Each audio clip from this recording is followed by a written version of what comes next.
Hello students, आज अपने वाणिज्य व्यवस्था में पाठ 4 प्रारंभ करेंगे। अभी तक अपने पाठ 3 पूर्ण किए। पाठ 1 से लेकर 3 तक के स्वाध्याय आप लोगों ने कर लिए होंगे अपने नोट में, और बाकी हो तो पूर्ण करना है उनको। आज अपने पाठ 4 सूचना संचार, ई कॉमर्स और आउटसोर्सिंग, जिसे अपने communication, e commerce and outsourcing के नाम से जानते हैं। देखो बच्चों, आजकल वर्तमान परिस्थिति में कोई भी धंधा की इकाई में प्रतिस्पर्धा का प्रमाण दिन प्रतिदिन बढ़ता जा रहा है। इस प्रतिस्पर्धा के युग में धंधा का विकास के लिए मानव संसाधन पैकी शक्तियाँ आवश्यक हो गई है। आज प्रतिस्पर्धा के इस युग में टिके रहने के लिए उच्च गुणवत्ता वाली चीज़ वस्तुओं का उत्पादन करना, वस्तु की लागत कीमत कम से कम या निम्न लागत हो, माल का शीघ्रता से स्थानांतरण तथा ग्राहकों को अच्छी सेवा इत्यादि बातें धंधा की इकाई के लिए आवश्यक हो गई है। आज सूचना संचार के साधनों के द्वारा सूचना संचार की प्रक्रिया धंधा की इकाइयों के लिए महत्वपूर्ण है। धंधा की इकाई का अन्य इकाइयों तथा ग्राहकों के साथ व्यवहार करने के लिए ई कॉमर्स की व्यवस्था अस्तित्व में आई है। तदुपरांत धंधा के अतिरिक्त कार्य बाह्य स्रोत द्वारा सरलता से हो सके, इसके लिए आजकल आउटसोर्सिंग की आवश्यकता उत्पन्न हुई है। सूचना संचार किसे कहते हैं बच्चों? देखो, सूचना संचार अर्थात सूचनाओं को देना, सूचनाओं को प्रकाशित करना, सूचनाओं को देना। सूचना देने के लिए अंग्रेजी में हम कम्युनिकेशन शब्द का उपयोग करते हैं। कम्युनिकेशन शब्द यह लैटिन भाषा के 2 शब्दों से बना हुआ है, कम्युनिस्ट और कम्युनिकेयर से बना हुआ है, जिसका अर्थ ये होता है टू शेयर कॉमन, ऐसा अर्थ होता है। सूचना संचार का जैसे समय बीतने के साथ बहुत परिवर्तन आया। आज आदि मानव संकेत और हाव भाव से शब्द रहित सूचनाएं करता था।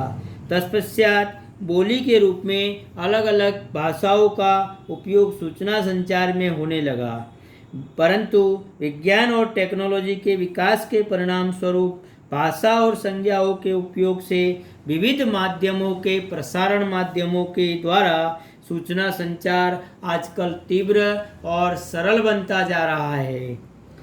सूचना संचार यह एक प्रकार की दो बहुमार्गीय प्रक्रिया या द्विमार्गी प्रक्रिया है। सूचना संचार में सूचना एक माध्यम से लेकर अन्य तक पहुंचाने की प्रक्रिया कही जाती है। इस प्रक्रिया में सूचना प्रेषक द्वारा सूचना मूल स्वरूप में एकत्र करके उचित माध्यमों या मार्ग द्वारा प्रेषित की जाती है। सूचना संचार में जब संदेशाओं को शब्दों द्वारा या भाषा के उपयोगों से प्रस्तुत किया जाए तो उसे शाब्दिक सूचना संचार कहते हैं। शाब्दिक सूचनाएं लिखित या मौखिक दोनों स्वरूप में होती है।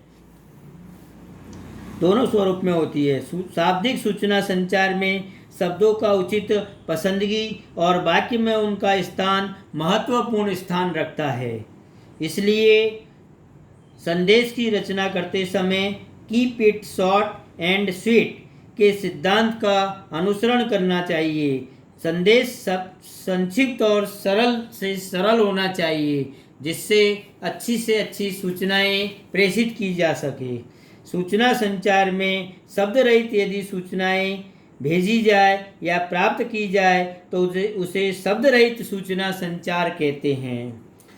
इस प्रकार के सूचना संचार में सूचनाओं का आदान प्रदान, संकेत, शारीरिक अभिव्यक्ति, शारीरिक मुद्रा या चेहरे का हाव भाव और आँख के संकेत और कलात्मक रूप जैसे वादन, गायन, नृत्य, शिल्पकार, चित्र, नक्शा, तोपों की सलामी, सायरन इत्यादि के द्वारा सूचना संचार किया जाता है। सूचना संचार अर्थात लोगों के बीच होने वाली ऐसी प्रक्रिया कि जिसमें सूचना प्रेषक के ज्ञान, विचार, ख्याल, राय, संवेदना, मनोभाव संबंधी सूचनाओं का योग्य संकेतों द्वारा उचित माध्यमों का उपयोग होता है। ऐसा प्रचारण करे, ऐसा प्राप्तकर्ता को प्रभावित करे, उसके व्यवहार में परिवर्तन हो, उसके साथ संबंधित स्थापित हो और ऐसा बना रहे। सूचना संचार अपने विचारों को दूसरे के मस्तिष्क में उतारने की, दूसरे के मस्तिष्क में प्रवेश करवाने की प्रक्रिया को हम सूचना संचार कहते हैं। सूचना संचार की प्रक्रिया के कुल 6 सोपान हैं। नंबर 1 संदेशाओं का निर्माण, नंबर 2 माध्यमों का चयन या उसकी पसंदगी, संदेशाओं को प्रेषित करना, संदेशाओं को स्वीकार करना, संदेशाओं का अर्थघटन करना और संदेशाओं का प्रत्युत्तर देना। सबसे प्रथम अपने संदेशाओं का निर्माण। संदेशाओं का निर्माण सूचना के आदान प्रदान की प्रक्रिया में संदेश की रचना की जाती है। संदेश मौखिक, लिखित, शाब्दिक या शब्द रहित होते हैं। इस प्रक्रिया के अंदर संदेशाओं का निर्माण किया जाता है। दूसरा है माध्यम की पसंदगी। कोई भी संदेश की रचना के बाद संदेश प्रेषण के लिए आमने सामने अथवा सूचना संचार के साधनों में से किसी एक या एक से अधिक माध्यमों की पसंदगी की जाती है। तीसरा सोपान है संदेशाओं को प्रेषित करना। संदेशाओं की रचना और माध्यम की पसंदगी के बाद संदेश प्रेषित किया जाता है, उसे संदेशाओं को प्रेषित करना कहते हैं। चौथा सोपान संदेशाओं का स्वीकार करना। संदेश प्रेषक संदेश प्रेषित करता है, तब संदेशा प्राप्तकर्ता संदेश को स्वीकार करता है। इस प्रकार संदेश को स्वीकार करना ये चौथा सोपान है। पांचवा सोपान संदेशाओं का अर्थघटन। संदेश प्रेषक संदेश में ऐसी भाषा और शब्दों का उपयोग करता है कि जिससे संदेश प्राप्तकर्ता उसका उचित अर्थघटन कर सके, उसे हम संदेशाओं का अर्थघटन कहते हैं। यह पांचवा सोपान संदेशाओं का अर्थघटन। और अंतिम सोपान यानी छठा सोपान संदेशाओं का प्रत्युत्तर। संदेशाओं का निर्माण, माध्यम की पसंदगी, संदेश प्रेषित करना, संदेश स्वीकार करना, संदेशाओं का अर्थघटन करने के बाद संदेश प्राप्तकर्ता संदेश का योग्य अर्थघटन करके प्रत्युत्तर देता है। ये सूचना संचार की प्रक्रिया के कुल 6 सोपान अपने ने समझाए। इस प्रश्न को आपको अपनी नोटबुक में लिखना है कि संदेश सूचना संचार किसे कहते हैं और सूचना संचार की प्रक्रिया के सोपानों को समझाइए।